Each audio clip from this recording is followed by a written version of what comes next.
ሶማሊያ አካባቢ እንቅስቃሴ ያላሉ ሸኔ በዚህ በኩል ታያሉ ፋኖ በዚህ አካባቢ ጋሸና አካባቢ ታያሉ ወዘተ ስለዚህ መንግስት መውደቂያው ደርሷል የሚለው ትንታኔ አሁንም አለ የመጀመሪያ ዙር ትሞክርና ከቀጠቀጠ ትሞክራለህ ይሄን ሰዓት ላይ ገላጋይ ቢመጣ ጥሩ አዲስ አበባ በአውሮፕላን መምጣት ይችላል ችግር የለም ፋኖ ከፌደራል መንግስት ጋር ግጭት ውስጥ የገባው ፕሪቶሪያ ተፈረመ ብሎ ነው ኢሳያስ ተኮሊፍና ማለት ተደናቀፍን ያዝነው ፕሮጀክት ቲፒኤልኤፍን ለማዳን ሲአይኤ ያመጣው ፕሮጀክት ነው አብይም የዛ መሳሪያ ሆነ ስለዚህ እነዚህ ቲፒኤልኤፍ ባለመጥፋቱ ትግራይ ሙሉ በሙሉ ባለመበርከኩ ያኮረፉ ሰዎች ድንገት ህብረት ፈጥረ ከነዚህ ጋር መንግስት ጥላለሁ ብለህ ስታስብ this is the height of stupidity ሚኒስትሩ የሰጠው መልእክት ነው የሚለው የኤርትራ መንግስት ኢንቴንሽን ክሊር ነው ግጭት ውስጥ ከገባን አድቫንቴጅ ይወስዳል ላስቆመው አልችልም ስለዚህ ያለን ልዩነታችንን አብረን ብንሰራ ነው የሚያዋጣው ጌታቸው በሌላ አነጋጋሪ ቃለ ምልልስ ተመልሰዋል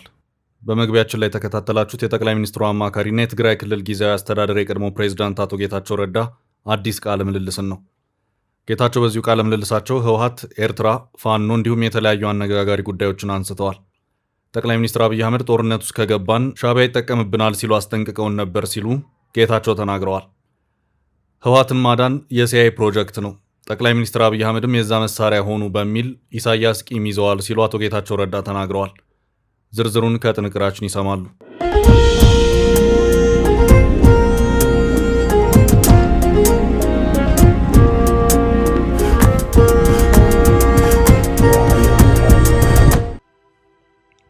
ሰላም ጤና ይስጥልኝ ውድ የፈታ ዴሊ ተከታታዮቻችን ይህ የዕለተ ማክሰኞ ምሽት ጥንቅራችን ነው በዕለቱ ለእናንተ አዳዲስ መረጃዎችን ይሰጣሉ ያልናቸውን አሰባስበን በማጠናቀር ተገኝተናል ወደ ዝርዝር መረጃዎቻችን ከማለፋችን በፊት በቅድሚያ ዋና ዋናዎቹን እንጠቁማችሁ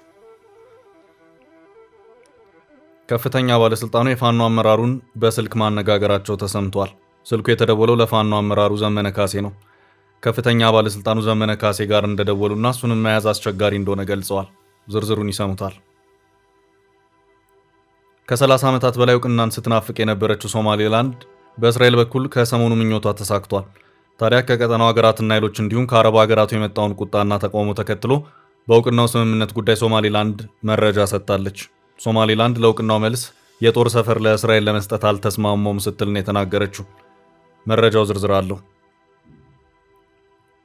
ህወሓትና ሶማሌላንድን ያያያዘ አነጋጋሪ መረጃ በዛሬው ዕለት ይፋ ሆኗል መረጃው የቀድሞው ከፍተኛ የህወሓት አመራርና ውጭ ጉዳይ ሚኒስትር ስዩም መስፍንን ቃል ያካተተም ነበር ህወሓት በሁለት መንታ መንገድ መወሰን ተቸግረዋል ያለው መረጃው ከሶማሌላንድ የሀገርነት እውቅና ጋር በተያያዘ አነጋጋሪ መረጃ ይፋ አድርጓል ጥንቅራችን መረጃውን ያደርሳል ሱዳን ኢትዮጵያን አስጠነቀቀች የሱዳን ጦር አለቃ የሆኑት ጀነራል አብዱልፈታህ አልቡርሃን ኢትዮጵያን ጨምሮ ለጎረቤት ሀገራት ጥብቅ ማስጠንቀቂያ ሰጥተዋል ሱዳን ለጎረቤቶቿ በሱዳን ጦርነት ስላላቸው አቋም መልሳቸው አጥኑ ብላለች ድንበራችንን እናስከብራለን ሲሉም ወደ ኢትዮጵያ ነጣጠረ መልእክት ሰደዋል መረጃው ዝርዝር አለው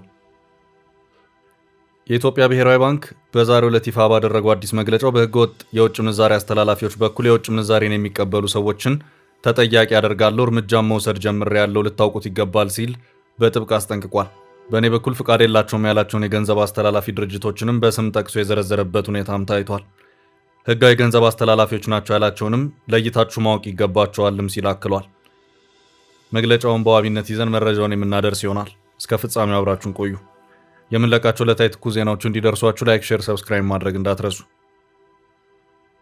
መሃል ፒያሳ ላይ እጅግ ድንቅ አፓርትመንት ለሽያጭ ቀረበ የአማና ትሬዲንግ እህት ኩባንያ ከሆነው ሜሪት ሪል ስቴት በመሃል ፒያሳ ወዳጅነት ፓርክ አጠገብ በፖስቴሽን ቴክኖሎጂ እያስገነባናቸው የሚገኙ አፓርትመንቶችም ለሽያጭ አቀረብንላችሁ ባለ 1 መኝታ ከ500,000 ጀምሮ ባለ 2 መኝታ ከ840,000 ጀምሮ ባለ 3 መኝታ ከ1.2 ሚሊዮን ብር በ10% ቅድመ ክፍያና ከረጅም ጊዜ የባንክ ብድር ጋር አቀረብንላችሁ ለአጭር ጊዜ የሚቆይ እስከ 35% የሚደርስ ዳጎስ ያለ ቅናሽ የተዘጋጀ ሲሆን ባሉበት ሆኖ በዲኤችኤል ይጨርሱ አሁኑን ይደውሉ ለበለጠ መረጃ 0971 99171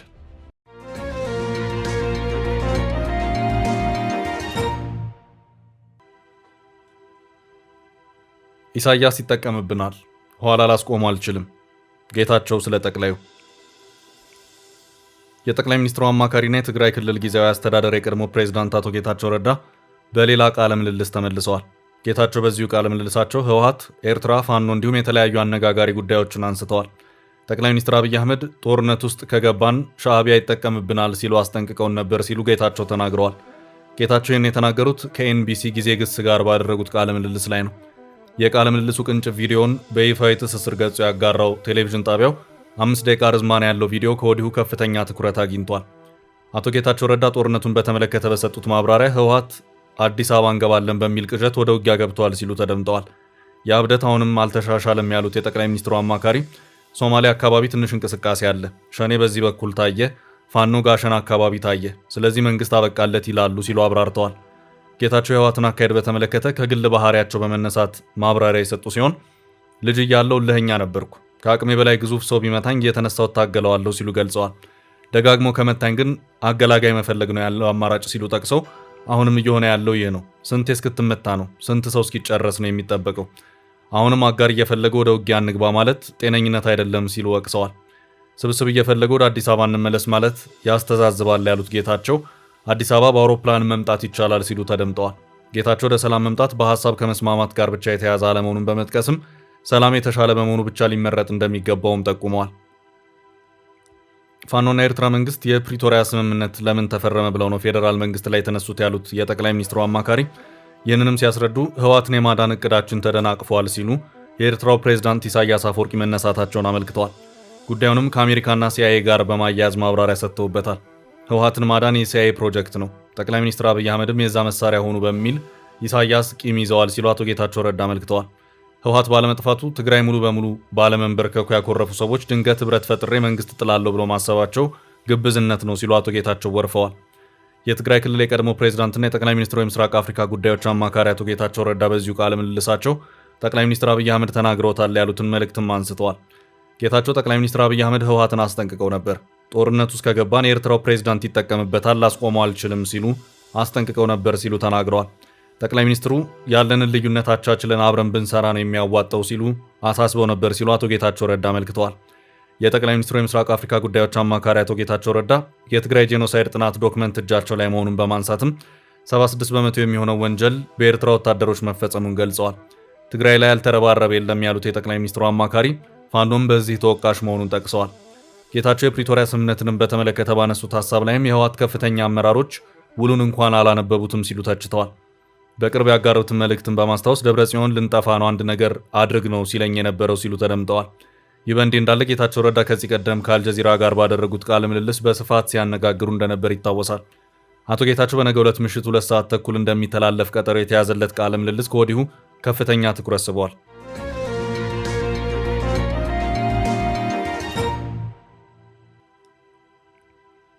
በቀጣይ ርዕስ የባለስልጣኑና ዘመነ ካሴ ስልክ ንግግር። ከፍተኛ ባለስልጣኑ የፋኖ አመራሩን በስልክ ማነጋገራቸው ተሰምቷል። ስልኩ የተደወለው ለፋኖ አመራሩ ዘመነ ካሴ ነው። ከፍተኛ ባለስልጣኑ ዘመነ ካሴ ጋር እንደደወሉና እሱንም መያዝ አስቸጋሪ እንደሆነ ገልጸዋል። ይህን የተናገሩት የአማራ ክልል ምክትል ርዕሰ መስተዳደር አብዱ ሁሴን ከሰሞኑ በነበረ አንድ ህዝባዊ ስብሰባ ላይ ነው። የአማራ ክልል ምክትል ርዕሰ መስተዳደር አብዱ ሁሴን ዘመነ ካሴን በተመለከተ አነጋጋሪ አስተያየት ሰጥተዋል። እኚህ የክልሉ ከፍተኛ ባለስልጣን ዘመነ ካሴ ጋር እንደደወሉና እሱንም መያዝ አስቸጋሪ እንደሆነ ገልጸዋል። ዘመነን መያዝ አስቸጋሪ የሆነበትን ምክንያት ሲያስቀምጡም ጥላው አይያዝም ሲሉ ተደምጠዋል። ጥላው የማያያዘውም ፈሪ ስለሆነ ነው ሲሉ ባለስልጣኑ ከፍተኛ የፋኖ አመራሩን ወርፈዋል። 4 ኪሎ አይደርሱም፣ ዓላማቸው የታሪካዊ ጠላቶቻችን ተላላኪ መሆን ነው ሲሉ በወቀሳቸው የቀጠሉም ሲሆን ዓላማቸው ኢሳያስን 4 ኪሎ ማስገባት ነው ብለዋል። እነ ዘመነ አስመራና መቀለ ከኢሳያስና ከደብረ ጽዮን ጋር ተጣምረዋል ሲሉ የክልሉ ምክትል ርዕሰ መስተዳደር ክስም አቅርበዋል። የአማራ ክልል ምክትል ርዕሰ መስተዳደሩ አቶ አብዱ ሁሴን ይህን የተናገሩት በሰሜን ጎጃም ሜጫና መራዊ ከተማ ከነዋሪዎች ጋር በተካሄደ ህዝባዊ ውይይት መድረክ ላይ ነው። ባለስልጣኑ ከእናንተ በላይ ዘመነ ካሴንን ያውቀዋለሁ ሲሉ የተደመጡ ሲሆን ዘመነ ጎጃም በረሃ ውስጥ የለም ሲሉ አጽንኦት ሰጥተው ተናግረዋል። የነ ዘመነ ካሴ ትግል የኤርትራው ፕሬዝዳንት ኢሳያስ አፈወርቂን 4 ኪሎ ማስገባት ነው ያሉት ከፍተኛ የመንግስት ባለስልጣኑ ይህንንም ሲያስረዱ የአባይ ጉዳይ አክትሟል፣ የሚቀረ የባህር በር ነው ብለዋል። የባህር በር በዚህም ይሁን በሌላ ከተገኘ የኤርትራ ጉዳይ አከትማል ያሉት የአማራ ክልሉ ምክትል ርዕሰ መስተዳደር ይህም የሀገርነቷ ጉዳይ ያከትማል ማለታችን ሳይሆን ተፈላጊነቷ ያከትማል ነው ሲሉ አስረድተዋል። የነዘመነ ትግልም ይህ እንዳይሆን ነው ሲሉ ከፍተኛ የመንግስት ኃላፊው ተችተዋል። ይህ ክስ የቀረበባቸው ዘመነ ካሴ ከጎጃም የፋኖ እንቅስቃሴ ጋር በተያያዘ ስማቸው ጎልቶ የሚነሳ ነው። በአማራ ክልል ሰሜን ጎጃም ዞን መራዊ ውስጥ ተወልደው ያደጉት ዘመነ ካሴ የአማራ ፋኖ በጎጃም ሰብሳቢ ናቸው። ከ2 ዓመታት በፊት የፋኖ ታጣቂዎች ከመንግስት ኃይሎች ጋር ጦርነት ውስጥ ሲገቡ ዘመነ የአማራ ህዝባዊ ኃይል በሚል ያደራጁትን ቡድን ይዘው ወደ ጫካ ገብተዋል። ይህ ኃይል በአንድ ዓመት ውስጥ በተለያዩ የጎጃም አካባቢዎች ከሚንቀሳቀሱ የፋኖ ታጣቂዎች ጋር በመዋሃድ የሚንቀሳቀስበትን አካባቢና የሰው ኃይሉን ሲያሰፋ የአማራ ፋኖ በጎጃም ሆኖ በመዋቀር ዘመነ ካሴ ዋና ሰብሳቢ ሆነዋል።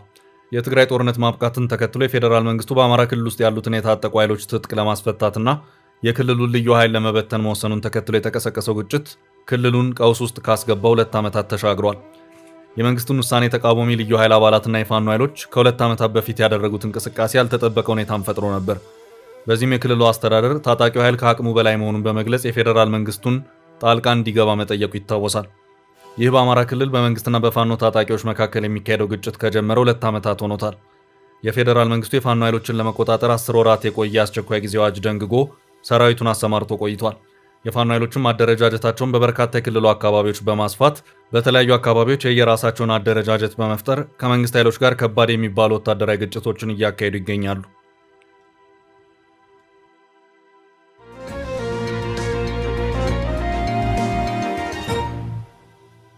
ወደ ቀጣይ መረጃ አለፍ። ህወሓት በሶማሌላንድ መንገድ የኤርትራው አጣብቂኝ።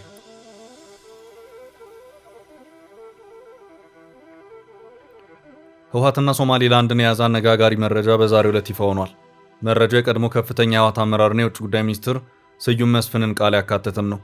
ህወሓት በሁለት መንታ መንገድ መወሰን ተቸግረዋል ያለው መረጃው ከሶማሌላንድ የሀገርነት እውቅና ጋር በተያያዘ አነጋጋሪ መረጃ ይፋ አድርጓል። በጋዜጠኛ ማርቲን ፕላውት ይፋ የሆነው ዘገባው በኦስሎን ዩኒቨርሲቲ ኮሌጅ የሰላምና ግጭት ትምህርት ፕሮፌሰር ጄቲል ትሮኖቮር ቃልን የያዘ ነው።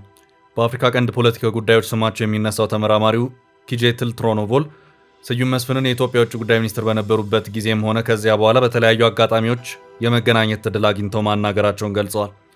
የቀድሞ የኢትዮጵያ ውጭ ጉዳይ ሚኒስትሩ ስዩም መስፍን ስለ አፍሪካ ቀንድ ፖለቲካ ስንወያይ ኢትዮጵያ የሶማሌላንድን ሉዓላዊነት እውቅና የሰጠች የመጀመሪያው ሀገር አትሆንም፣ ነገር ግን በእርግጠኝነት ሁለተኛዋ እንደምትሆን በመርህ ላይ የተመሰረተ ፖሊሲን እንደሚከተሉ ነግረውኛል ሲሉ ተመራማሪው ገልጸዋል።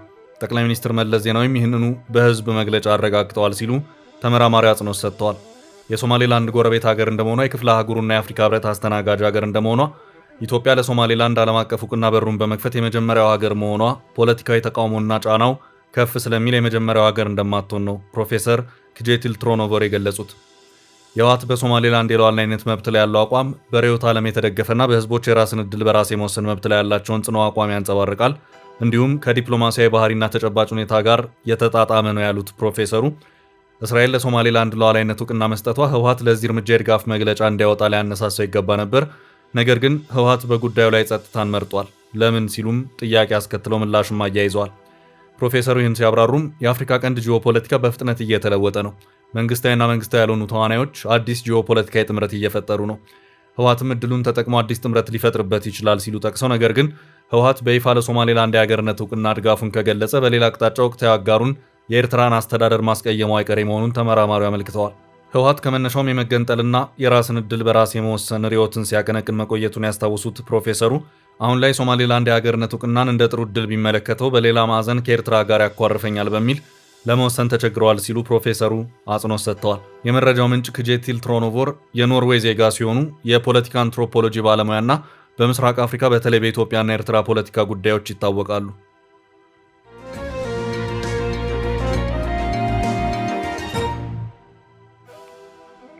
ወደ ቀጣይ ርዕስ አለፍ። ጀነራል አልቡርሃን ለኢትዮጵያ ማስጠንቀቂያ ሰጡ። ተዳክመናል ብላችሁ እንዳታስቡ። ሱዳን ኢትዮጵያን አስጠነቀቀች። የሱዳን ጦር አለቃ የሆኑት ጀነራል አብዱልፈታህ አልቡርሃን ኢትዮጵያን ጨምሮ ለጎረቤት ሀገራት ጥብቅ ማስጠንቀቂያ ሰጥተዋል። ሱዳን ለጎረቤቶቿ በሱዳን ጦርነት ስላላቸው አቋም መልሳቸው አጢኑ ብላለች።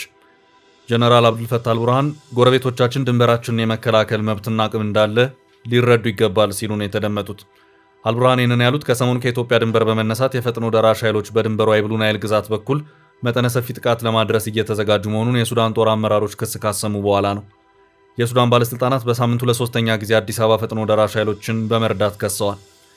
በተለይ በሱዳን ማህበራዊ ሚዲያ በአሶሳ ኤርፖርት በኩል ኢሚሬት ወደ ኢትዮጵያ ድንበር ለገቡት የፈጥኖ ደራሽ ኃይሎች ትጥቅ በአየር እያራገፈች ነው የሚሉ ክሶች በርክተዋል። የሱዳን ጦር አዛዦች ከብሉ ናይል ስቴት ግዛትና አጋር ኃይሎች ጋር በመሆኑ ከኢትዮጵያ ድንበር ውስጥ እየመጣ ነው ያሉትን ጥቃት ለመመከት ዝግጅት ማድረጋቸውን ገልጸው ነበር። አልቡርሃን ይህንን ነው መልሰው ያስጮሁት። ጀነራሉ ቱርክ አንካራ ውስጥ በሱዳን ኤምባሲ ውስጥ በተዘጋጀ አንድ ፕሮግራም ላይ ተገኝተው ባደረጉት ንግግር በድንበር ስላለው ሁኔታ ያነሱ ሲሆን ጠላቶች እዚህና እዚያ እየተንቀሳቀሱ ስለመሆኑ መረጃ አለን ብለዋል።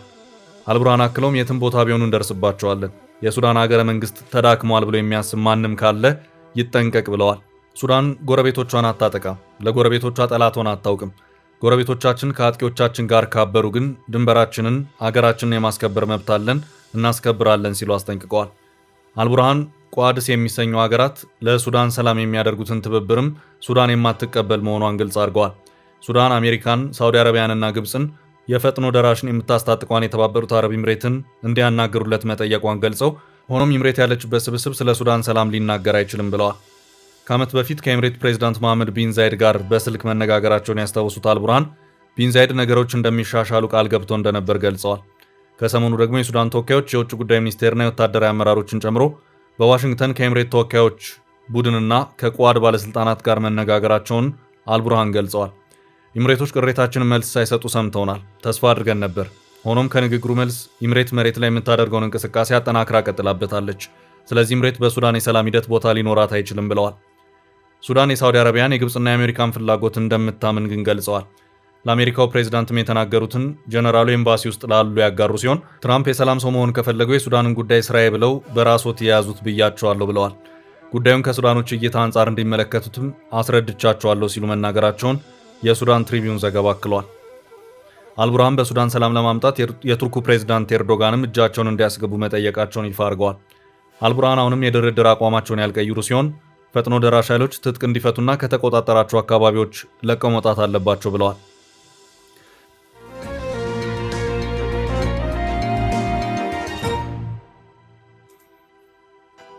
ወደ ቀጣይ ርዕስ አለፍ። እርምጃ መውሰድ ጀምሬያለሁ፣ ተጠንቀቁ። ብሔራዊ ባንክ። የኢትዮጵያ ብሔራዊ ባንክ በዛሬው ዕለት ይፋ ባደረገው አዲስ መግለጫው በሕገ ወጥ የውጭ ምንዛሬ አስተላላፊዎች በኩል የውጭ ምንዛሬን የሚቀበሉ ሰዎችን ተጠያቂ አደርጋለሁ ሲል በጥብቅ አስጠንቅቋል። እርምጃም መውሰድ ጀምሬያለሁ ሲልም በዚሁ መግለጫው አስታውቋል። በዚህ የዛሬው መግለጫውም በእኔ በኩል የውጭ ምንዛሬ ገንዘብን የማስተላለፍ ፍቃድ የላቸውም ያላቸውን የገንዘብ አስተላላፊ ድርጅቶች በስም ጠቅሶ የዘረዘረበት ሁኔታም ታይቷል። ከዚሁ ጋር በተያያዘም የውጭ ምንዛሬ ገንዘቦችን ከውጭ ሀገራት የሚቀበሉ ሰዎች ፍቃድ ከሌላቸው አስተላላፊዎች ገንዘብን የሚቀበሉ ከሆነ ችግር ሊገጥማቸው እንደሚችል በመግለጽ በዛሬው ዕለት ባወጣው ጥብቅ መግለጫው ባንኩ ጠበቅ አድርጎ አስጠንቅቋል።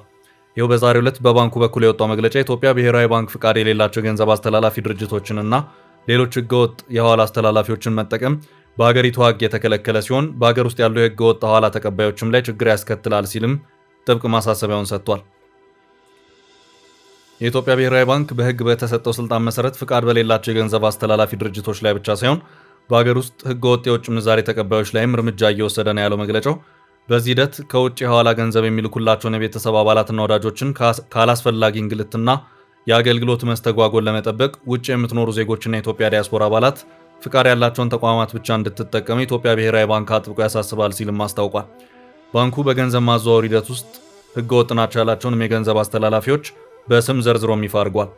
ብሔራዊ ባንክ በዚሁ በዛሬው ታህሳስ 20 ቀን 2018 ዓ.ም መግለጫውም ሽጌ፣ አዱሊስ፣ ራድሲ፣ አቫንቲ፣ ወርልድ ዳይሬክት ሊንክ፣ ራስ ማይ ፔይ፣ ዩኤስ ዋየር፣ ዞላ እና ታጅ የሚባሉ የመሳሰሉት የገንዘብ አስተላላፊ ድርጅቶች በኢትዮጵያ ህጋዊ ፍቃድ የሌላቸው ድርጅቶች መሆናቸው ሊታወቅ ይገባል ሲልም አስታውቋል።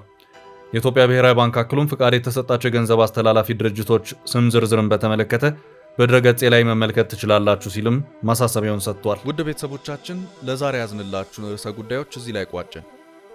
ላይክ፣ ሼር እና ኮሜንት በማድረግ ለቻናላችን ድጋፋችሁን መግለጽ እንዳትዘነጉ እያልን ከሌሎች መረጃዎች ጋር ደግመን እስክንገናኝ ቸር ያሰማን ስንል ተሰናበትን።